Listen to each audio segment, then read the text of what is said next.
মেহেরপুর সদর উপজেলা কৃষি কর্মকর্তা মনিরুজ্জামানের বিরুদ্ধে কোটি টাকা আত্মসাতের অভিযোগ উঠেছে। কৃষকদের দেওয়া প্রদর্শনী বাবদ ওই টাকা বিগত ফ্যাসিস্ট সরকারের নেতাদের যোগ সাজশে লোপাট করা হয়। এসটিভির অনুসন্ধানে উঠে এসেছে তথ্য। কৃষকদের অভিযোগ, প্রদর্শনী বাবদ যে টাকা দেওয়ার কথা ছিল এর 3 ভাগের 1 ভাগও পাননি তারা। টাকা চাইতে গেলে নানাভাবে লাঞ্ছিত করা হয় তাদের। বিষয়টি নিয়ে অভিযুক্ত কর্মকর্তা তেমন সদুত্তর দেননি। মেহেরপুর থেকে ফজলুল হকের প্রতিবেদন। মেহেরপুর কৃষি অফিস সূত্রে জানা গেছে 2023-24 অর্থ বছরে প্রদর্শনী বাবদ বরাদ্দ ছিল 1.5 কোটি টাকা।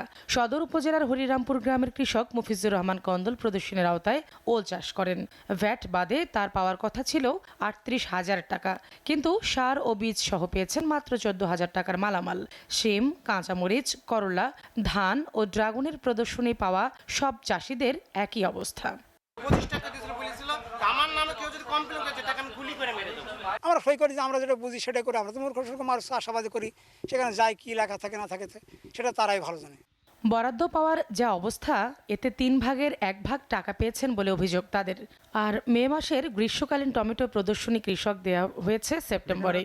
এত দেরিতে টমেটো আবাদ করে ভালো ফলন পাবেন না বলে হতাশা জানিয়েছেন কৃষকরা। এখন আমরা যা পেয়েছি এতে আবাদ উঠবে না, তবে এখানে যা আমরা সার পেয়েছি এই 1 বিঘা জমির ভিতরে 5 কাঠা জমি আবাদ হবে।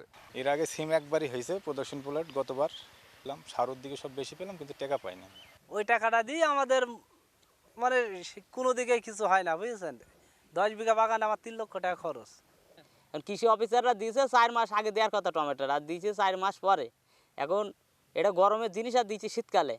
একইভাবে বসতবাড়িতে পুষ্টি বাগান ও রপ্তানিযোগ্য আম উৎপাদনের প্রদর্শনীর বরাদ্দের 4 লাখ টাকার কিছুই পাননি কৃষকরা। বিগত ফ্যাসিস্ট সরকারের নেতাদের যোগ সাজশে কৃষি বিভাগের কৃষকদের প্রদর্শনীর অর্থ লোপাট হয়েছে। অনিয়মের বিষয়ে বৈষম্য বিরোধী শিক্ষার্থী ও কৃষকরা মুখোমুখি হন মেহেরপুর সদর উপজেলা কৃষি কর্মকর্তা মনিরুজ্জামানের। এ সময় গত অর্থ বছরের কৃষি প্রদর্শনীর তথ্য চান তারা। তথ্য না দিয়ে উল্টো কৃষকদের হত্যার হুমকি দেওয়া হয় বলে অভিযোগ উঠেছে। যে বলে 42,000 টাকা বরাদ্দ, এখন তো আমাদের এটা জানায় না কত বরাদ্দ।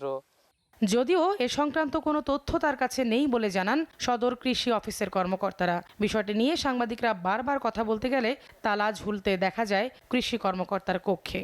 এবং যেদিন এদের বীজ বা সার অন্যান্য কিছু বিতরণ করা হয়, সেদিন আমরা জাস্ট আমাদের উপজেলা কৃষি অফিস থেকে আমাদের নির্দেশনা দেওয়া হয় যে ওই প্রদর্শনীভুক্ত চাষিগুলোকে উপজেলা পাঠানোর জন্য তাদের বীজ এবং অন্যান্য সামগ্রী বিতরণ করা হবে। অভিযোগের বিষয়ে দায়সারা বক্তব্য দিয়েছেন কৃষি সম্প্রসারণ অধিদপ্তরের উপপরিচালক। সার বীজ থেকে কীটনাশক থেকে একটা প্রদর্শনী বাস্তবায়ন করার জন্য একেবারে প্রকল্প থেকে নির্ধারিত নীতিমালা আসে, সেই নীতিমালা আলোকে এটা বাস্তবায়ন করা হয়। STV news desk.